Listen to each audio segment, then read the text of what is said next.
अस्सलाम वालेकुम, कैसे हैं आप सब लोग।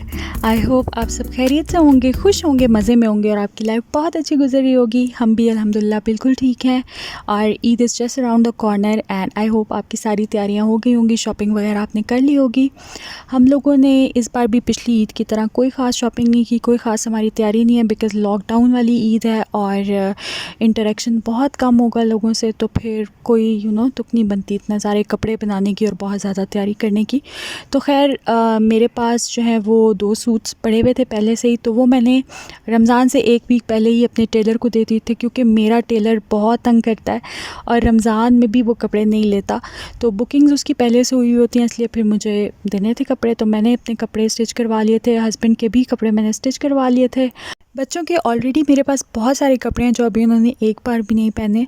सो मुझे एज सच बच्चों के कपड़े भी नहीं लेने थे। हाँ, हरीम के लिए मुझे एक सेकंड या थर्ड डे के लिए कोई कमीज शलवार चाहिए था, वो भी बिल्कुल कैजुअल सा जो कि जिसमें से गर्मी ना लगे। तो एक तो मुझे वो लेना था और मुझे अम्मी के लिए एक जोड़ा लेना था फॉर मदर्स डे प्रेजेंट, और अपने लिए कैजुअल सी चप्पल चाहिए थी। तो बस ये 3 चीज़ें लेने के लिए मैं मार्केट गई थी और अकेली गई थी। हस्बैंड और बच्चे जो हैं वो घर में ही थे। और ये है कि आई डोंट इनकरेज एनीबडी के मार्केट जाएं आप, लेकिन अगर कोई मजबूरी है और कुछ चाहिए तो फिर तो जाना पड़ता है। तो उसमें यह है कि आप SOPs का बहुत ज़्यादा ख्याल रखें, डबल मास्क लगाएं और ग्लव्स पहनें, और जब घर वापस आएँ तो फिर अच्छी तरह से हाथों को वॉश करें, सैनिटाइज़र अपने बैग में रखें। तो खैर सारे SOPs को फॉलो करके अगर आपको मजबूरी है या कुछ बहुत ज़रूरी चाहिए तो फिर आप जाएं। तो खैर वापस आ गई हूँ मैं घर और मैंने ये अपने लिए ECS से चप्पल लिए थे। इनकी मुझे ऐसा लगता है ECS के जो शूज़ होते हैं उनकी क्वालिटी बहुत अच्छी होती है और काफ़ी चलते हैं शूज़। तो मैंने ये चप्पल ली थी और इसकी प्राइस थी 15 समथिंग और बहुत अच्छी चप्पल है ये, डल गोल्ड कलर में, डल गोल्ड शेड में, और बहुत सारे कपड़ों के साथ आप इसको कैरी कर सकते हैं। तो इसके ऊपर इस तरह से ये लगे हुए थे स्टोन्स। और फिर ये मैंने हरीम के लिए एक ड्रेस लिया था, ये मैंने लिया था अलजन्नत मॉल से। अलजन्नत मॉल पर बच्चों के कपड़ों की बहुत अच्छी वैरायटी है और ये अब तो G9 में भी है, काफ़ी अर्सा हो गया खैर G9 में भी इसको, लेकिन जब नहीं था यहाँ पर तो फिर मैं कमर्शियल मार्केट वाले अलजन्नत मॉल से लिया करती थी क्योंकि यहाँ पर बच्चों के कपड़े बहुत अच्छे मिलते हैं। तो ये आप देख सकते हैं बहुत ही प्यारा सा लॉन का आउटफिट है पीच कलर में, और ये मैंने हरीम के लिए लिया है। बहुत ही अच्छी सी इसकी डिज़ाइनिंग हुई हुई है और ये इस तरह से मैं आपको इसलिए दिखा रही हूँ कि अगर कोई स्क्रीनशॉट लेना चाहे तो ले सकता है, डिज़ाइन कॉपी करना चाहे तो कर ले। तो ये बहुत प्यारा सा एक आउटफिट मैंने लिया था।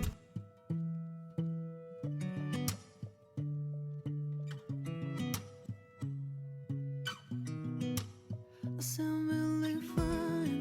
아무렇지 않은 척 아무도 모르게 조심하는데 또 티가 났나 봐. Sound really fine. 너와 함께 했었던 시간이 길었어 나 봐. 난 네 옷을 또 보고 있어. Hey, hey, yeah, yeah. I can't control. Hey, hey, yeah, yeah. I miss you, baby. Hey, hey, yeah, yeah. और ये नेक्स्ट डे की फ़ुटेज है। हम सब जा रहे थे अम्मी की तरफ उनको मदर्स डे का सरप्राइज़ देने के लिए, और ये आप देख सकते हैं इस्लामाबाद का वेदर, काफ़ी गर्मी हो रही है इन दिनों। पूरा रमज़ान जो है वो अल्हम्दुलिल्लाह बहुत अच्छा गुज़रा, काफ़ी प्लेजेंट मौसम था, बिल्कुल भी गर्मी नहीं थी। लेकिन अब जैसे जैसे ईद करीब आ रही है तो गर्मी हो रही है, और मेरी तो बिल्कुल इसी तरह की मेमोरीज़ हैं। रमज़ान जो है वो हमेशा ही बहुत अच्छा गुज़रता है, और फिर जैसे ही ईद आती है और ईद के फ़ौरन बाद जो है बहुत ज़्यादा गर्मी हो जाती है। तो खैर रास्ते में मैं रुकी थी तहज़ीब पर, मैंने सोचा कि मैं कुछ ले लेती हूँ। और यहाँ पर इन्होंने इतनी प्यारी ईद की डेकोरेशंस की हुई थी। पूरी बेकरी में जो है वो बंटिंग्स और बैनर्स लगे हुए थे ईद के, और बहुत सारी वैरायटी थी केक्स की, स्वीट्स की। तो यहाँ से फिर मैंने अम्मी के लिए जो है वो कुछ स्वीट्स ले ली थी और कुछ चीज़ें चाय के साथ खाने के लिए एज अ स्नैक वो खा सकें, तो वो मैंने यहाँ से पिक किया और उसके बाद फिर हम निकल गए थे अम्मी की तरफ।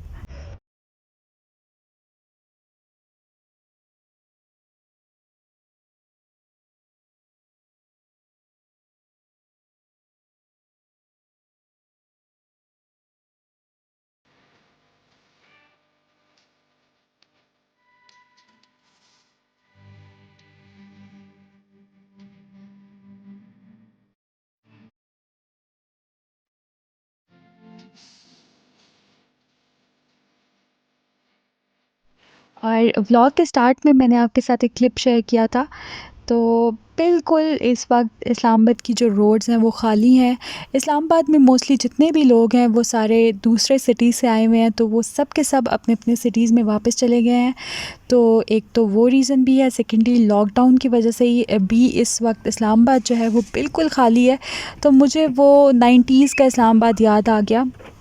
बिल्कुल मैं इतनी पुरानी हूँ तो मुझे वो 90s का इस्लामाबाद याद आ गया, जब बहुत कम ट्रैफ़िक हुआ करती थी रोड पर। और यकीन करें अच्छा भी बहुत लग रहा था, बिल्कुल भी रोड पर ट्रैफ़िक नहीं थी, लेकिन फिर थोड़ा सा अजीब भी लगता है। तो बस अल्लाह ताला से ये दुआ है कि ये कोविड जो है ये जल्दी से ख़त्म हो जाए और सब कुछ वापस रूटीन पे आ जाए, नॉर्मल पे आ जाए। तो ख़ैर अभी हम आ गए हैं अम्मी की तरफ और चलें आपको मैं दिखाती हूँ कि यहाँ पर हमने क्या किया था। हाय हाची, हाची बॉय, कैसे हो Hachi? No, Hachi sit, sit, sit, sit, sit, sit. Good boy. Hachi, you are a good boy. Sit, sit, Hachi, sit. Oh, what do you need? What do you need? क्या चाहिए हाची को? हाची, हाची, हाची.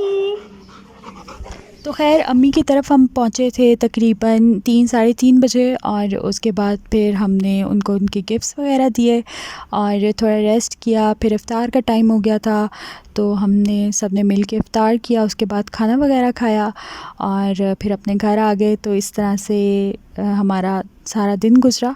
और आगे जो है मैं नेक्स्ट डे की आपके साथ फुटेज शेयर कर रही हूँ। ये बेसिकली नेक्स्ट डे का इफ़्तार है और मैं बना रही थी फेटोशिनी अल्फ्रेडो।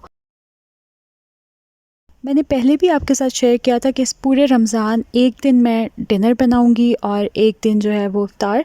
तो ये डिनर वाला दिन था और मैं बना रही थी फेटोशिनी अल्फ्रेडो। तो मैंने सोचा कि इस ब्लॉग में इसकी मैं रेसिपी जो है वो इंक्लूड कर देती हूँ।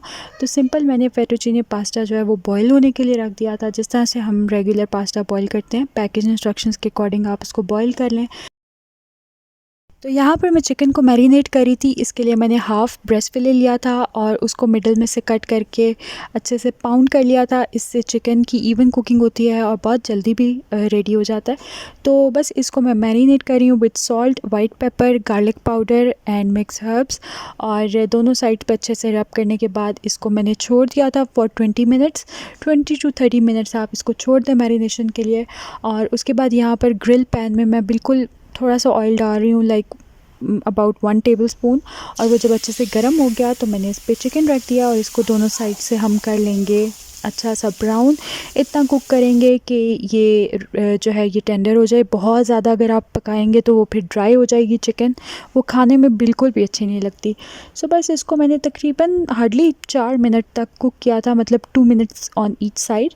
तो ये चिकन इस तरह से रेडी हो गई थी। जब थोड़ी सी ब्राउन हो जाए तो आप इसको कट कर लें और ये चिकन रेडी हो गई है। मेरा जो पास्ता है वो भी रेडी हो गया था। उसको मैंने ठंडे पानी से निकाल कर और थोड़ा सा ऑयल लगा के रख दिया था। तो ये आप देख सकते हैं चिकन जो है इसको मैंने कट कर लिया है, पास्ता भी रेडी है।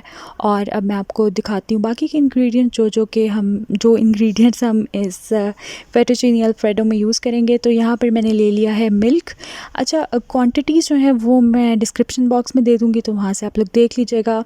तकरीबन 2 टेबलस्पून्स के जितना बटर था, फ्लावर था यानी कि मैदा, और ये मैंने ऑलिव्स ले लिए थे, ब्लैक ऑलिव्स। चेडर चीज़ थी तकरीबन 3 टेबलस्पून्स की जितनी, और ये ब्लैक पेपर पाउडर है मेरे पास, थोड़ा सा चिकन पाउडर है, वाइट पेपर है। तो ये सारी चीज़ें हमें चाहिए होंगी अपना पास्ता जो है वो बनाने के लिए, पास्ता की बेसिकली सॉस बनाने के लिए।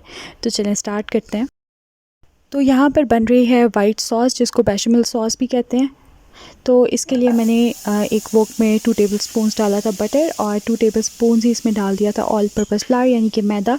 इक्वल क्वांटिटीज़ में हमेशा बटर और फ्लावर यूज़ किया जाता है। तो ये डाल के बिल्कुल स्लो फ्लेम के ऊपर इसको मैं थोड़ा सा फ्राई कर रही हूँ। जब अच्छी सी खुशबू आने लगेगी तो फिर हम इसमें ऐड करेंगे मिल्क। और मिल्क जो है वो हमेशा जब भी आप बेचमेल सॉस बना रहे हो तो ग्रेजुअली उसमें ऐड करें। एकदम से सारा दूध डाल देंगे तो लम्स बन जाएंगे और फिर आपको बहुत टाइम लगेगा उनको ख़त्म करने में। तो इसलिए थोड़ा थोड़ा सा मिल्क ऐड करें, अच्छे से उसको मिक्स करते जाएं। यहाँ पर आप जो है बलून विस्क भी यूज़ कर सकते हैं, लेकिन मैं चूँकि नॉन स्टिक पैन यूज़ करी थी तो इसलिए फिर मैंने विस्क यूज़ नहीं किया, मैं स्पैचुला से कर रही थी। तो अच्छे से आपने उसको मिक्स कर लिया। जब लम्स बिल्कुल ख़त्म हो गए तो अब उसको आप सीज़न कर लें। मैंने थोड़ा सा सॉल्ट डाला था, चिकन पाउडर डाला था, ब्लैक पेपर पाउडर डाला था, और इसको मैंने अच्छे से मिक्स कर लिया है। और चीज़ जो है वो मैंने ग्रेट करके रखा हुआ था। चेडर चीज़ का बहुत अच्छा टेस्ट आता है इसमें। अगर आप चाहें तो मोज़रेला भी यूज़ कर सकते हैं या कॉम्बिनेशन भी यूज़ कर सकते हैं, so totally up to you. और इसको जो है मैं कुक कर रही हूँ। अच्छा, आपकी जो वाइट सॉस है वो बहुत ज़्यादा थिक नहीं होनी चाहिए, क्योंकि इस स्टेज पे अगर थिक होगी वो तो फिर पास्ता जब आप उसमें डालेंगे तो और ज़्यादा थिक हो जाएगी, क्योंकि पास्ता भी स्टार्ची होता है, अपना स्टार्च छोड़ता है, तो इसलिए आपने पतली ही रखनी है वाइट सॉस। तो ये बिल्कुल परफेक्ट कंसिस्टेंसी है इस वक्त। तो इस स्टेज पे मैंने इसमें ऐड कर दिया था अपना बॉइल्ड पास्ता, और साथ ही इसमें मैंने जो चिकन ग्रिल की थी वो भी ऐड कर दी थी, और इसको अब मैं कर रही हूँ थोड़ा सा मिक्स। पास्ता जब कभी भी आप बना रहे हो याद रखें कि उसको अल डेंटे रखें, यानी कि उसको आपने इतना कुक करना कि एक बाइट आए। ऐसा ना हो कि बिल्कुल ही सॉफ्ट हो जाए आपका पास्ता और फिर जब आप उसको सॉस में पकाएं तो ये और ज़्यादा सॉफ्ट हो जाए, टूटने लगे। इस चीज़ का हमेशा ख्याल रखें जब कभी भी आप पास्ता बना रहे हो। और एंड में मैंने इसमें ऐड कर दी थी 3 टेबलस्पून्स की जितनी चेडर चीज़, और इसको एक फ़ाइनल स्टर दिया था। और ये हमारा बहुत ही डिलीशियस सा फेटुचीनी अल्फ्रेडो इज़ रेडी। और ये आप देख सकते हैं इसकी कितनी परफेक्ट कंसिस्टेंसी है, ना तो बहुत ज़्यादा थिक है और ना ही थिन है, तो बिल्कुल इसी तरह से होना चाहिए। सो आई होप आपको ये रेसिपी अच्छी लगी होगी। आई होप आज का व्लॉग अच्छा लगा होगा। अच्छा लगा हो तो like, share and subscribe to my channel. I will see you in my next video इंशाल्लाह। Till then take care and अल्लाह हाफिज़।